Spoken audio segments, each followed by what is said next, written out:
Hey guys, God bless you. Hope you're having a blessed day. I'm going to read 1 Samuel chapter 1. You guys will have to excuse me because the pronunciation of words isn't going to be perfect, but I'm going to do it anyway. So, I didn't know much about Samuel, but I just watched a clip from a movie that I was watching, and it was a conversation that he had between him and Saul, and and during that, Samuel was telling Saul what the Lord had told him to say, and so I figured, you know what, I better learn a little bit more about Samuel because he was very important to God, so therefore we should know about him too. So, okay, here we go. The birth of Samuel. There was a certain man from Ramathaim, a Zerphite. These words, I'm not going to be able to get them, guys. You're going to have to forgive me if I don't sound right. But from the hill country of Ephraim, whose name was Elkanah, son of Jeroham, the son of Elihu, the son of Tohu, the son of Zuppah, and if I can't pronounce that, Ephraimite. He had two wives. One was called Hannah, and the other was Peninnah. Peninnah had children, but Hannah had none. Year after year, this man went up from his town to worship and sacrifice to the Lord Almighty at Shiloh, where Hipponeh and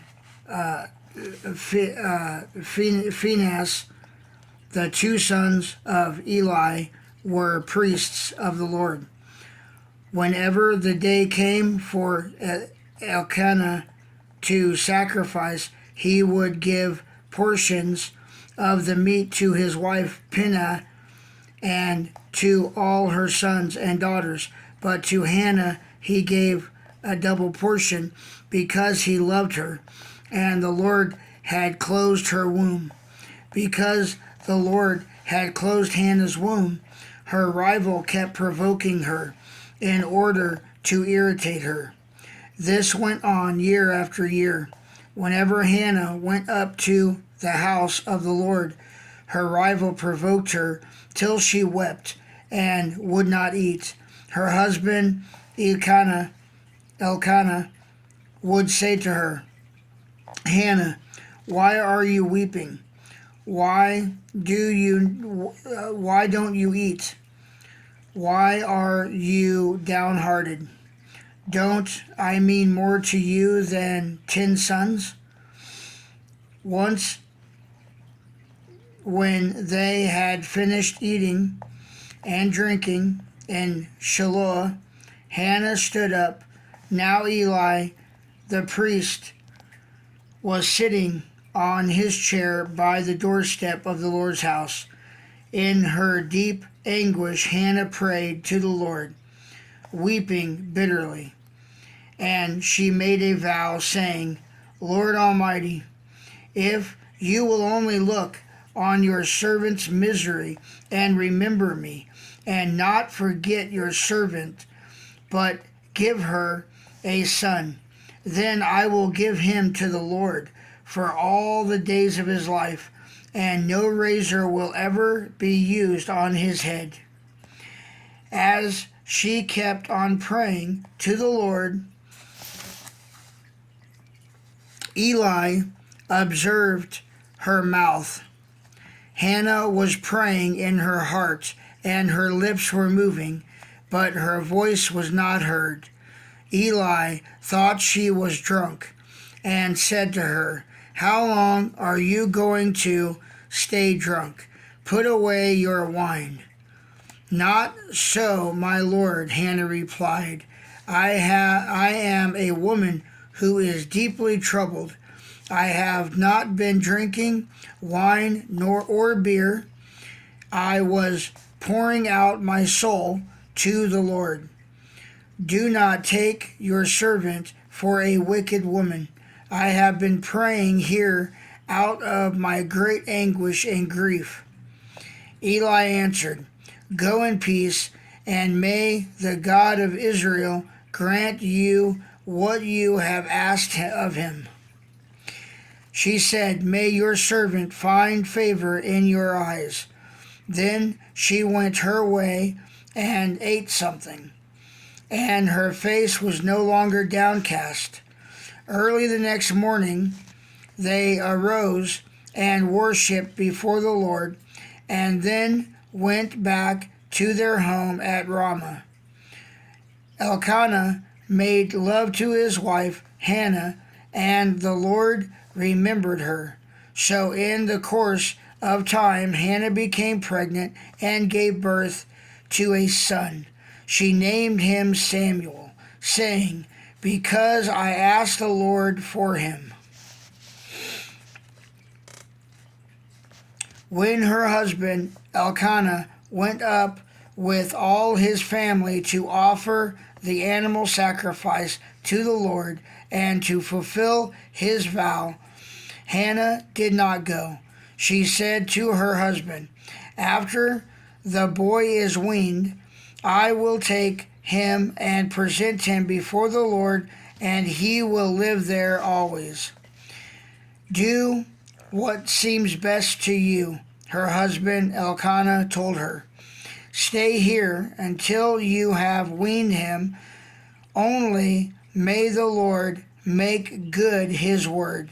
So the woman stayed home and nursed her son until she had weaned him.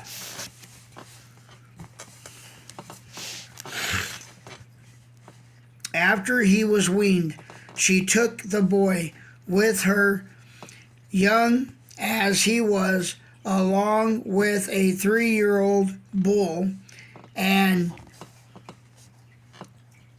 an ephah of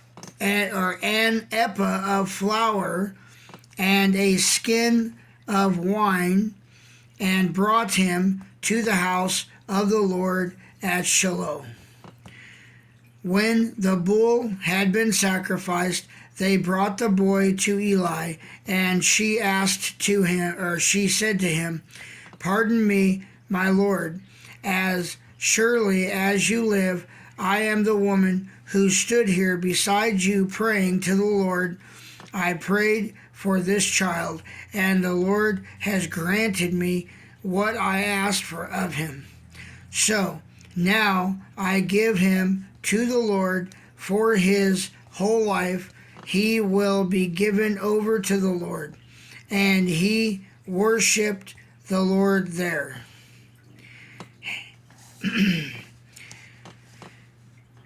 Then Hannah prayed and said, My heart rejoices in the Lord. In the Lord my horn is lifted high. My mouth boasts over my enemies, for I delight in your deliverance. There is no holy like the Lord. There is no one besides you. There is no rock like our God. Do not keep talking so proudly, or let your mouth speak such arrogance. For the Lord is a God who knows, and by him deeds are weighed. The bows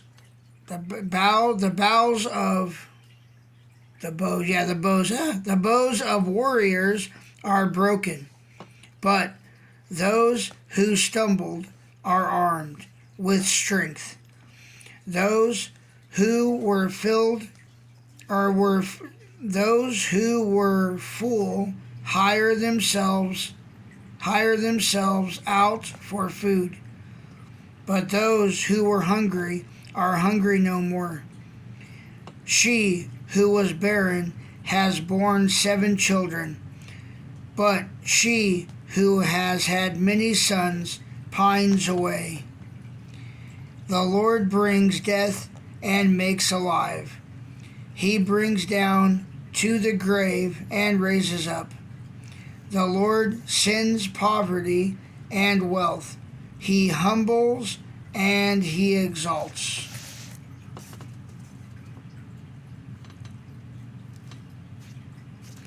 I think I went into number 2, guys, is what I did. But I'm gonna keep reading to the end of this prayer that she's saying, so, and then I'll stop there. He raises the poor from the dust and lifts the needy from the ash heap. He seats them with princes and has them inherit a throne of honor. For the foundations of the earth are the Lord's. On them he has set the world. He will guard the feet of his faithful servants. But the wicked will be silenced in the place of darkness. It is not by strength that one prevails. Those who oppose the Lord will be broken. The Most High will thunder from heaven. The Lord will judge the ends of the earth. He will give strength to his king, and exalt the horn of his anointed. Then Elkanah went home and to Ramah, but the boy ministered before the Lord under Eli the priest. Okay, guys, there you go. That was pretty good. So now we know how Samuel came about, and so we'll probably continue on with chapter 2. Maybe I'll do that tomorrow after work or something. So I hope you guys have a blessed day, a blessed night, a blessed morning, wherever you guys are. God bless you all.